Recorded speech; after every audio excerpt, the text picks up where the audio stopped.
എല്ലാ കൂട്ടുകാർക്കും biology video ക്ലാസ്സുകളിലേക്ക് സ്വാഗതം. 9ാം ക്ലാസ് ബയോളജിയുമായിട്ട് ബന്ധപ്പെട്ട് കഴിഞ്ഞ ദിവസം നമ്മൾ പോർട്ടൽ സർക്കുലേഷൻ, ബ്ലഡ് പ്രഷർ അങ്ങനെയുള്ള കാര്യങ്ങൾ ചർച്ച ചെയ്തു. അപ്പോൾ ആ പാഠഭാഗത്തിൻ്റെ തുടർച്ചയെന്നുള്ള മൂലം നമ്മൾ ആ പാഠത്തിൻ്റെ പേരെന്തായിരുന്നു? Simple nutrition into the cells എന്നായിരുന്നു അല്ലേ. അപ്പം അത് എന്താണെന്ന് വ്യക്തമാക്കുന്ന ഒരു ഭാഗമാണ് ഇന്ന് നമ്മൾ പഠിക്കാനായിട്ട് പോകുന്നത്. നമുക്ക് നോക്കാം, from the blood to the cell. അതായത് ബ്ലഡിൽ നിന്നും സെല്ലിലേക്കുള്ള ഒരു യാത്രയാണ് നമ്മൾ നോക്കാനായിട്ട് പോകുന്നത്. നിങ്ങൾക്ക് വീഡിയോയിൽ ഒരു ചിത്രം തെളിഞ്ഞു വരുന്നതായിട്ട് നിങ്ങൾക്ക് കാണാൻ പറ്റും. ഈ ചിത്രത്തിൽ പ്രധാനമായിട്ടും നമ്മൾ ശ്രദ്ധിക്കേണ്ട കാര്യം എന്ന് പറയുന്നത്, ഒരു സൈഡ് ആർട്ടറി, മറു സൈഡ് വെയിനാണ്. ഓക്കെ, ഇവരെ തമ്മിൽ കണക്ട് ചെയ്തുകൊണ്ട് എന്തുണ്ട്?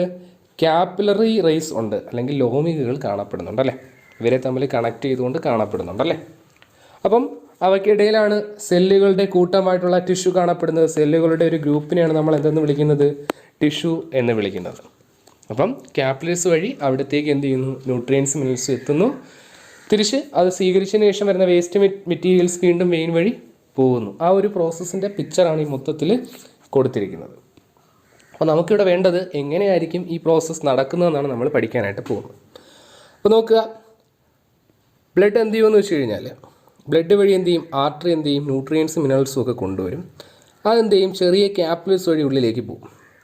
ഈ ക്യാപ്പിലറീസുമായിട്ട് ബന്ധപ്പെട്ട് ഇതിൻ്റെ അകത്തെല്ലാം ധാരാളം സെല്ലുകൾ കാണപ്പെടുന്നുണ്ടല്ലേ. ഈ സെല്ലുകളിൽ, അല്ലെങ്കിൽ ആ ഇൻ്റർ സെല്ലുലാർ സ്പേസ്, ആ സെല്ലുകൾക്കിടയിലുള്ള സ്പേസിനെ വിളിക്കുന്ന പേരാണ് ഇൻ്റർ സെല്ലുലാർ സ്പേസ് എന്ന് പറയുന്നത് അല്ലേ. ആ സ്പേസിലേക്ക് എന്ത് ചെയ്യും? ആ സ്പേസിൽ ഓക്സിജൻ്റെയും ന്യൂട്രിയൻസിൻ്റെയും കോൺസെൻട്രേഷൻ കുറവായിരിക്കും. ഓക്സിജൻ്റെയും ന്യൂട്രിയൻസിൻ്റെയും കോൺസെൻട്രേഷൻ കുറവായിരിക്കും. ഈ ക്യാപ്പിലറീസിൻ്റെ ഉള്ളിൽ അവയുടെ കോൺസെൻട്രേഷൻ കൂടുതലായിരിക്കും. അപ്പോൾ എന്ത് ചെയ്യും? സ്വാഭാവികമായിട്ട് നമ്മൾ പഠിച്ചിട്ടുണ്ട്, ഗാഢത കൂടിയെടുത്തുനിന്ന് കുറഞ്ഞെടുത്തേക്കായിരിക്കും എന്ത് ചെയ്യുന്നത്? മെറ്റീരിയൽസ് ട്രാൻസ്പോർട്ട് ചെയ്യുന്നത്. So here the oxygen and nutrients transport from capillaries to the intercellular space because the concentration in blood capillaries more than intercellular space. Intercellular സ്പേസിനെ കാട്ടിയും ഗാഢത കൂടുതലാണ് എവിടെയെന്ന് പറയുന്നത്? ഈ പറയുന്ന ബ്ലഡ് ക്യാപ്പിലറീസ്. അതുകൊണ്ട് തന്നെ ബ്ലഡ് ക്യാപ്പിലറീസ് എന്നായിരിക്കും എന്ത് ചെയ്യുന്നത്? ഓക്സിജനും ന്യൂട്രിയൻസും മിനറൽസും എന്ത് ചെയ്യുന്നത്? ഈ സ്പേസിലേക്ക് ഇറങ്ങിച്ചെല്ലുന്നത്.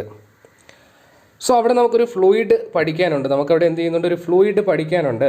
ആ ഫ്ലൂയിഡിൻ്റെ പേരാണ്, ടിഷ്യൂ ഫ്ലൂയിഡുമുണ്ട്, ലിംബ് ഫ്ലൂയിഡുമുണ്ട് നമുക്ക് പഠിക്കാനായിട്ട്. അപ്പോൾ ആദ്യം നമുക്ക് ടിഷ്യൂ ഫ്ലൂയിഡ് എന്താണെന്ന് നോക്കാം. ടിഷ്യൂ ഫ്ലൂയിഡ് എന്ന് വെച്ച് കഴിഞ്ഞാൽ നമ്മുടെ മെയിൻ വെസലിൽ നിന്നും ഊസ് ഔട്ട് ചെയ്ത് ഈ ഇൻ്റർസെല്ലുലാർ സ്പേസിലേക്ക് ഇറങ്ങുന്ന ഫ്ലൂയിഡിനെ വിളിക്കുന്ന പേരാണ് ടിഷ്യൂ ഫ്ലൂയിഡ്. ടിഷ്യൂ, അതായത് കലകൾക്കിടയിലേക്ക് ഇറങ്ങി ചെല്ലുന്ന ഫ്ലൂയിഡിനെ, ദ്രാവക ഭാഗത്തെ വിളിച്ച പേരാണ് tissue fluid. They are colourless. അവർക്ക് എന്തില്ല? കളറില്ല, നിറമൊന്നുമില്ല. It is because of the absence of RBC. അതെന്തുകൊണ്ടാണ്? RBC എന്ന് പറയുന്ന സെല്ലിൻ്റെ ആബ്സെൻസ് ആണ് അതിനെന്ത് ചെയ്യുന്നത്? കാരണമാകുന്നത്. അപ്പോൾ ഇവിടെ എന്താ പറഞ്ഞത് sir? Tissue fluid are the fluid that ooze out from the blood. They are colourless because the absence of the RBC or red blood cells. അതായത് രക്തക്കുഴലുകളിൽ നിന്നും ഊറി ഇറങ്ങുന്ന ദ്രാവക ഭാഗമാണ് എന്തെന്നറിയപ്പെടുന്നത്? ടിഷ്യൂ ദ്രവം എന്നറിയപ്പെടുന്നത്. അവയ്ക്ക് നിറമൊന്നുമില്ല. അതിന് കാരണം എന്താണ്? അരുണ രക്താണുക്കൾ പ്രസൻ്റ് അല്ല എന്നുള്ളതാണ് അതിൻ്റെ റീസൺ എന്ന് പറയുന്നത്. ഓക്കെ ആണോ? അതാണ് ടിഷ്യൂ ഫ്ലൂയിഡ്. അതെന്താണ് ഉപയോഗം എന്ന് വെച്ച് കഴിഞ്ഞാൽ, ഈ ടിഷ്യൂ ഫ്ലൂയിഡ് വഴിയാണ് ഇൻ്റർസെല്ലുലാർ സ്പേസിലേക്ക് എന്ത് ചെയ്യുന്നത്? ന്യൂട്രിയൻസും മിനറൽസും എത്തുന്നത്. അപ്പോൾ സെല്ലുകൾക്ക് ഡയറക്റ്റായിട്ട് എന്ത് ചെയ്യാൻ പറ്റും? അബ്സോർവ് ചെയ്യാനായിട്ട് സാധിക്കും. എന്തുകൊണ്ടായിരിക്കും അബ്സോർവ് ചെയ്യാൻ പറ്റുന്നത്? സെല്ലിൻ്റെ ഉള്ളിൽ ഈ പറഞ്ഞ ന്യൂട്രിയൻസിൻ്റെയും മിനറൽസിൻ്റെയും കോൺസെൻട്രേഷൻ എന്തായിരിക്കും? കുറവായിരിക്കും. ടിഷ്യൂ ഫ്ലൂയിഡിൽ ഇതിൻ്റെ കോൺസെൻട്രേഷൻ കൂടുതലായിരിക്കും. അപ്പോൾ ടിഷ്യൂ ഫ്ലൂയിഡിൽ നിന്നും ന്യൂട്രിയൻസും മിനറൽസും എങ്ങോട്ട് എൻ്റർ ചെയ്യും? ഈ പറയുന്നത് സെല്ലിൻ്റെ അകത്തേക്ക്, അല്ലെങ്കിൽ കോശത്തിനുള്ളിലേക്ക് എന്ത് ചെയ്യും? കടന്ന് പോവുകയാണ് ചെയ്യുന്നത്. ഓക്കെ ആണോ? മനസ്സിലായോ നിങ്ങൾക്ക്? അപ്പം നിങ്ങൾ ടെക്സ്റ്റ് ബുക്ക് കൂടി എടുത്തു വെച്ച് നോക്കുക, അല്ലെങ്കിൽ ഈ സ്ക്രീൻ നോക്കിക്കൊണ്ടിരുന്ന് 2-3 തവണ റിപ്പീറ്റ് ചെയ്ത് കേൾക്കുക. എങ്കിലേ നിങ്ങൾക്ക് കുറച്ചും കൂടെ മനസ്സിലാവുള്ളൂ. റിപ്പീറ്റ് ചെയ്ത് കേൾക്കുക. എന്തെങ്കിലും സംശയങ്ങളുണ്ടെങ്കിൽ കമൻറ്റ് ചെയ്യുക. മലയാളം മീഡിയക്കാരുണ്ടെങ്കിൽ ആ ടെസ്റ്റ് കൂടി എടുത്ത് വെച്ചിട്ട് എന്ത് ചെയ്യുക? നോക്കാനായിട്ട് ശ്രമിക്കുക. ഓക്കെ, അപ്പം ടിഷ്യൂ ഫ്ലൂയിഡ് എന്താണെന്ന് നമുക്ക് മനസ്സിലായി. അപ്പോൾ ടിഷ്യൂ ഫ്ലൂയിഡിൻ്റെ ഫലമായിട്ടാണ് ന്യൂട്രിയൻസും മിനറൽസും ഒക്കെ സെല്ലിൻ്റെ അകത്തേക്ക് എത്തുന്നത്. ഇനി സെല്ലിൻ്റെ അകത്തെത്തിക്കഴിഞ്ഞാൽ ഈ ന്യൂട്രിയൻസും ഓക്സിജനും ഉപയോഗിച്ചുകൊണ്ട് സെല്ലുലാർ റെസ്പിറേഷൻ നടത്തും, അല്ലെങ്കിൽ കോശത്തിൻ്റെ ഉള്ളിൽ വെച്ച് ഊർജ്ജ ഉൽപ്പാദനം നടത്തും. ഇതിനെ ബേസ് ചെയ്ത് നമ്മൾ അടുത്ത ചാപ്റ്റർ, ഇനി വരാൻ പോകുന്ന ചാപ്റ്ററിൽ നമ്മൾ സെല്ലുലാർ റെസ്പിറേഷൻ, കോശത്തിൽ നടക്കുന്ന വിഭജന പ്രക്രിയയെപ്പറ്റി നമ്മളിനി പഠിക്കും. അപ്പോൾ അത് ഇപ്പോൾ ജസ്റ്റ് ഓർത്ത് വെച്ചിരുന്നാൽ മതി. കോശത്തിലേക്ക് എന്തിനാണ് ന്യൂട്രിയൻസ് മിനറൽസ് എത്തുന്നത്? അവിടെ വെച്ചിട്ട് എന്ത് ചെയ്യും? എനർജി പ്രൊഡക്ഷൻ, ഊർജ്ജ ഉൽപ്പാദനം നടത്തും. അതിൻ്റെ ഫലമായിട്ട് ഉണ്ടാകുന്ന വേസ്റ്റാണ് കാർബൺ ഡൈ ഓക്സൈഡും മറ്റും. ഇപ്പോൾ കാർബൺ ഡൈ ഓക്സൈഡ് പോലുള്ള വേസ്റ്റ് മെറ്റീരിയൽസ് എന്ത് ചെയ്യണം? സെല്ലിനകത്ത് കിടക്കണോ? വേണ്ട. അതെന്ത് ചെയ്യണം? റിമൂവ് ചെയ്യപ്പെടണം. അത് പുറത്തേക്ക് കളയണം. കാര്യം കാർബൺ ഡൈ ഓക്സൈഡിൻ്റെ അളവൊക്കെ നമ്മളെ ബോഡിക്കകത്ത് കൂടിയാൽ എന്താ പ്രശ്നം? അത് കാർബോണിക് ആസിഡായിട്ട് അടിഞ്ഞു കൂടും. നമുക്ക് പലതരത്തിലുള്ള അസിഡിറ്റിയും അൾസറും പോലുള്ള രോഗങ്ങളൊക്കെ വരാനായിട്ട് കാരണമാവും. അപ്പോൾ ഈ കാർബൺ ഡൈ ഓക്സൈഡ് ബോഡിക്കകത്ത് കൂടാൻ പാടില്ല. അപ്പം കോശ ശ്വസനത്തിൻ്റെ ഫലമായിട്ട്, സെല്ലുലാർ റെസ്പിറേഷൻ്റെ ഫലമായിട്ട്, അല്ലെങ്കിൽ കോശത്തിൽ നടക്കുന്ന ആക്ടിവിറ്റീസിൻ്റെ ഫലമായിട്ട് ഉണ്ടാവുന്ന വേസ്റ്റ് മെറ്റീരിയൽസ് റിമൂവ് ചെയ്യുന്ന എങ്ങനെയെന്നും കൂടെ നമുക്ക് നോക്കാനുണ്ട്. അപ്പോൾ കോശത്തിൽ ന്യൂട്രിയൻസ് മിനറൽസ് എത്തി അവിടെ എന്ത് ചെയ്യുന്നു? കോൺസെൻട്രേഷൻ്റെ ബേസിലാണ് എത്തിയെന്നൊക്കെ നമ്മൾ പഠിച്ചു. ഓസ്മോസിസ്, ഡിഫ്യൂഷൻ തുടങ്ങിയ പ്രോസസ്സാണ് ഇതിനൊക്കെ സഹായിക്കുന്നത്. അപ്പോൾ അതിൻ്റെ ഫലമായിട്ട് ഇവിടെ എത്തി എനർജിയൊക്കെ ഉണ്ടാക്കി വേസ്റ്റ് മെറ്റീരിയൽസ് ഇപ്പോൾ എവിടെ അടിഞ്ഞു കൂടും? Waste materials dumped inside the cells. സെല്ലിൻ്റെ അകത്ത് എന്ത് ചെയ്യും? ഡംപ് ചെയ്ത് ഇങ്ങനെ കിടക്കും. അപ്പം കാർബൺ ഡൈ ഓക്സൈഡ് പോലുള്ള വേസ്റ്റ് മെറ്റീരിയൽസിൻ്റെ കോൺസെൻട്രേഷൻ കൂടുതൽ എവിടെയായിരിക്കും? സെല്ലിൻ്റെ അകത്തായിരിക്കും. സെല്ലിൻ്റെ അകത്ത് കാർബൺ ഡൈ ഓക്സൈഡിൻ്റെ അളവ് എന്ത് ചെയ്യും? കൂടിയിരിക്കും. അങ്ങനെ കൂടിയിരിക്കുമ്പം സെല്ലിൻ്റെ അകത്ത് കാർബൺ ഡൈ ഓക്സൈഡിൻ്റെ അളവ് കൂടിയിരിക്കുമ്പോഴത്തേക്കും ആ കോൺസെൻട്രേഷൻ കൂടിയെടുത്ത് പുറത്തേക്ക് ഇറങ്ങാനായിട്ട് അവർക്കൊരു പ്രേരണ ഉണ്ടാവൂലേ?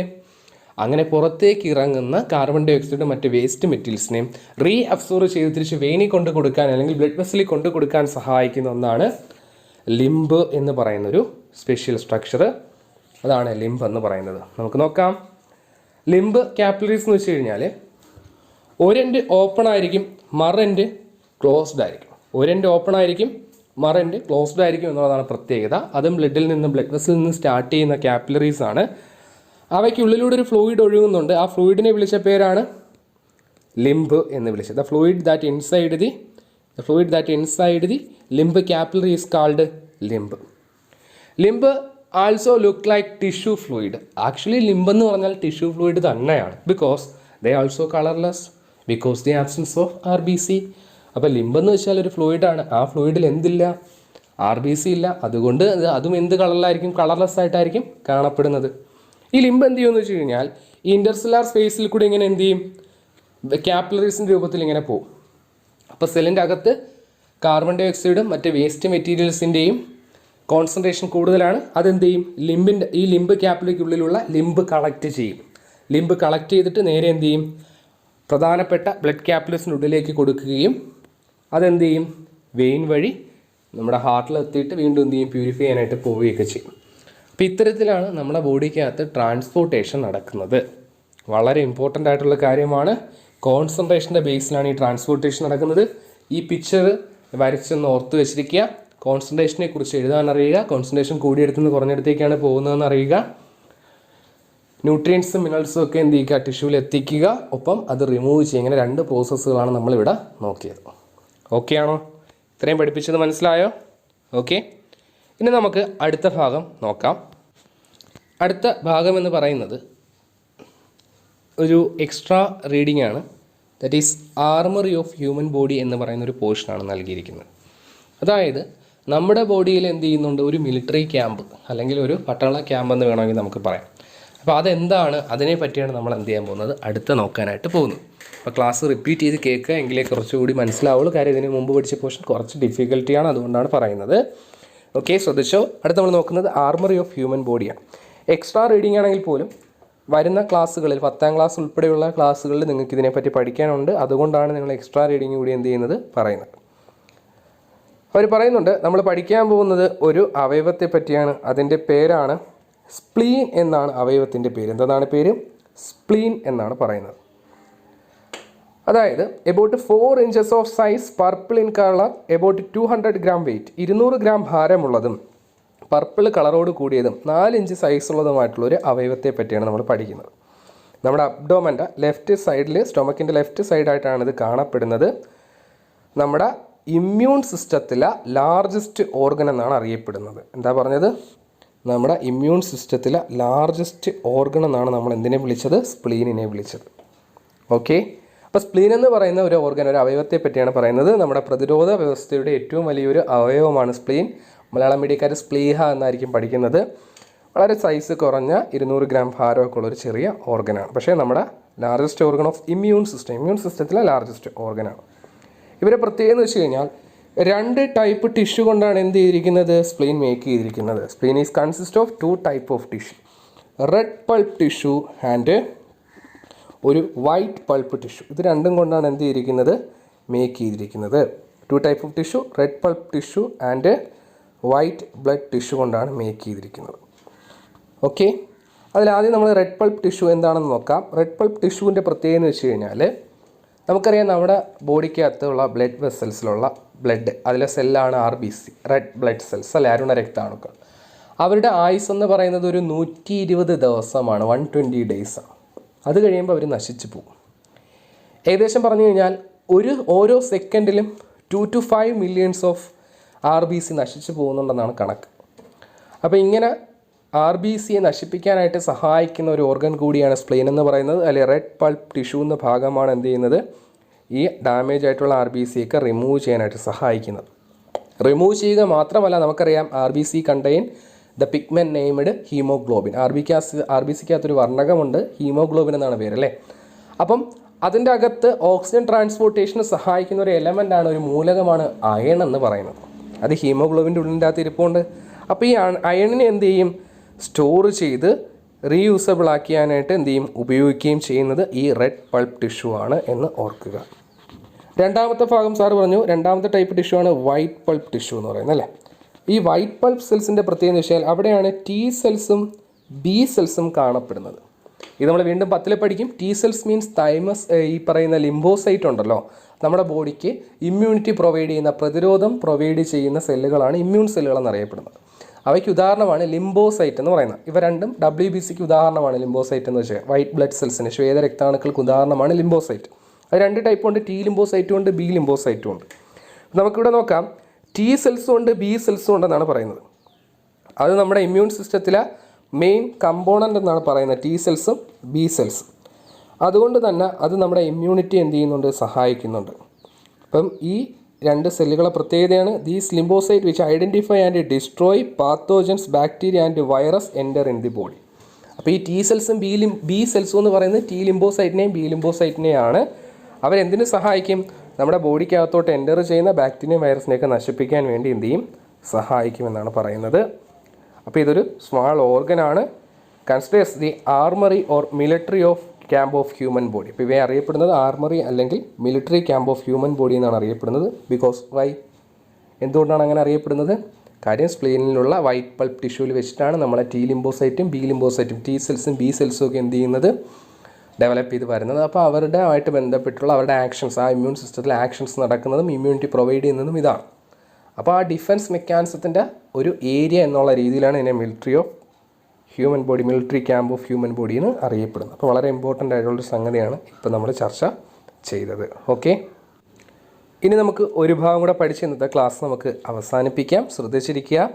നമ്മൾ പഠിക്കാൻ പോകുന്നത് ലിംഫാറ്റിക് സിസ്റ്റവുമായിട്ട് ബന്ധപ്പെട്ട ചില കാര്യങ്ങളാണ്. നേരത്തെ നമ്മൾ പറഞ്ഞു, ലിംബ് എന്ന് പറയുന്ന ഒരു ക്യാപ്പിലറിയെ പറ്റി നമ്മൾ പറഞ്ഞായിരുന്നു. ട്രാൻസ്പോർട്ടേഷനെ സഹായിക്കുന്ന ഒരു എലമെൻ്റ് ആയിട്ടാണ് നമ്മൾ പറഞ്ഞത്. അപ്പോൾ നമുക്ക് കുറച്ചുകൂടെ വിശദമായിട്ട് നോക്കാം. നമ്മൾ ഈ ലിംബിനെ പറ്റി നമ്മൾ നേരത്തെ പഠിച്ചിട്ടുണ്ട്. ബിക്കോസ് എവിടെയെന്ന് വെച്ച് കഴിഞ്ഞാൽ നമ്മൾ ഡൈജഷൻ പഠിച്ച സമയത്ത് വില്ലസ് എന്ന് പറയുന്ന ഒരു സ്ട്രക്ചർ പഠിച്ചു. ഓർമ്മയുണ്ട, വില്ലസ് എന്ന് പറയുന്ന സ്ട്രക്ചർ ഇങ്ങനെ ഇരിക്കുന്ന ഒരു സ്ട്രക്ചറായിരുന്നു വില്ലസ് എന്ന് പറയുന്ന സ്ട്രക്ചർ. ആ വില്ലസ് പഠിച്ച സമയത്ത് നമ്മൾ പഠിച്ചു, അതിൻ്റെ അകത്ത് ലാക്റ്റൈൽ എന്ന് പറയുന്ന ഒരു സംഗതി ഉണ്ടെന്ന് നമ്മൾ പഠിച്ചു. Lacteal that absorb fatty acid and glycerol. അപ്പോൾ ഫാറ്റി ആസിഡിനെയും ഗ്ലിസറോളിനെയും അബ്സോർബ് ചെയ്യുന്ന ഒരു ഭാഗമാണ് എന്തെന്നറിയപ്പെടുന്നത്, ലാക്റ്റൈൽ എന്ന് പറയുന്ന സംഗതി അല്ലേ. ലാക്റ്റൈൽ എന്ന് വെച്ച് കഴിഞ്ഞാൽ അത് ലിംബ് തന്നെയാണ്. അപ്പോൾ നമുക്ക് നോക്കാം.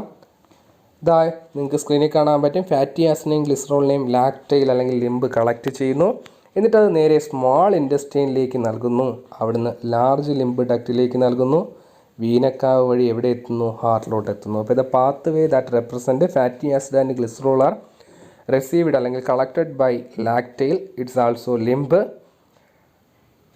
And small lymph duct. അങ്ങോട്ട് അത് എന്ത് ചെയ്യുന്നു, പാസ് ചെയ്യുന്നു. അതായത് ലാക്റ്റൈൽസ് ചേർന്ന് സ്മോൾ ലിംബ് ഡക്റ്റ് ആവുന്നു. ആ ലിംബ് ഡക്റ്റുകൾ ചേർന്നിട്ട് ലാർജ് ലിംബ് ഡക്റ്റ് ആവുന്നു. അത് ചേർന്നിട്ട് വീനക്കാവിലേക്ക് കൊണ്ട് കൊടുക്കുന്നു. വീനക്കാവ് ദാറ്റ് ഫ്ലോസ് ടുവേഴ്സ് ഹാർട്ട്, അത് ഹാർട്ടിലേക്ക് കൊണ്ട് കൊടുക്കുന്നു.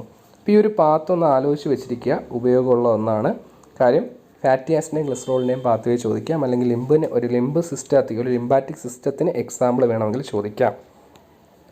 പ്രധാനമായിട്ടും പറഞ്ഞാൽ lymphatic system consist of lymph ducts ആണ് അല്ലേ. ലിംബ് ഡക്റ്റും ലിംബ് ക്യാപ്പിലറീസും കൂടെയൊക്കെ ചേർന്നതാണ് നമ്മുടെ ലിംബാറ്റിക് സിസ്റ്റം എന്ന് പറയുന്നത്. അതിന് ഉദാഹരണമാണ് ഇവിടെ നൽകിയിരിക്കുന്നത്. ഓക്കെ, ഇപ്പോൾ ശ്രദ്ധിച്ചിരിക്കുക. ഒരു ലിംബാറ്റിക് സിസ്റ്റം എന്ന് പറയുന്നത് എന്താണ്? That consist of limb capillaries, limb duct, limb node and spleen. ഇത്രയും ചേർന്നതാണ് ഒരു ലിംബാറ്റിക് സിസ്റ്റം എന്നറിയപ്പെടുന്നത്. ന്യൂട്രിയൻസിനെ മിനറൽസിനെ ട്രാൻസ്പോർട്ടേഷൻ അല്ലെങ്കിൽ വേസ്റ്റ് മെറ്റീരിയൽസിൻ്റെ ട്രാൻസ്പോർട്ടേഷൻ, ഇപ്പോൾ പ്രധാനമായിട്ടും പറഞ്ഞാൽ ട്രാൻസ്പോർട്ടേഷൻ, നമ്മുടെ ശരീരത്തിൽ നടക്കുന്ന സംവഹന പ്രക്രിയകൾക്ക് സഹായിക്കുന്ന ഒരു സിസ്റ്റമാണ് ലിംബാറ്റിക് സിസ്റ്റം എന്ന് പറയുന്നത്. ഓക്കെ ആണോ? മനസ്സിലായോ? ലിംബ് ഡക്റ്റ് എന്ത് ചെയ്യുന്നു? ഹാർട്ടിലേക്ക് എന്ത് ചെയ്യുന്നു? റിട്ടേൺ ചെയ്ത് മെറ്റീരിയൽസിനെ കൊണ്ടുപോകുന്നു. കാര്യം വീനക്കാവയിലാണ് അത് എന്ത് ചെയ്യുന്നത്? അവസാനിക്കുന്നത്. നമ്മൾ നേരത്തെ നോക്കിയ പിക്ചറിൽ നമ്മൾ കണ്ടായിരുന്നു. അപ്പോൾ ഇത്തരത്തിലാണ് എന്ത് ചെയ്യുന്നത്? ട്രാൻസ്പോർട്ടേഷൻ നടക്കുന്നതെന്ന് ഓർക്കുക. അപ്പം ലിംബാറ്റിക് സിസ്റ്റത്തെ പറ്റി പഠിച്ചു, ട്രാൻസ്പോർട്ടേഷനും പഠിച്ചു. ഓക്കെ, അപ്പോൾ ഇതിൽ എന്തെങ്കിലും ഡൗട്ട് ഉണ്ടെങ്കിൽ ചോദിക്കുക. ഇന്നത്തെ ക്ലാസ് മനസ്സിലായെന്ന് വിശ്വസിക്കുന്നു. അടുത്ത ദിവസം നമുക്ക് പ്രധാനമായിട്ടും ഹാർട്ട് റിലേറ്റഡ് ആയിട്ടുള്ള ഹാർട്ട് ഡേയെ പറ്റിയും അതിൻ്റെ ഇമ്പോർട്ടൻസിനെ പറ്റിയും ചർച്ച ചെയ്യാം. താങ്ക്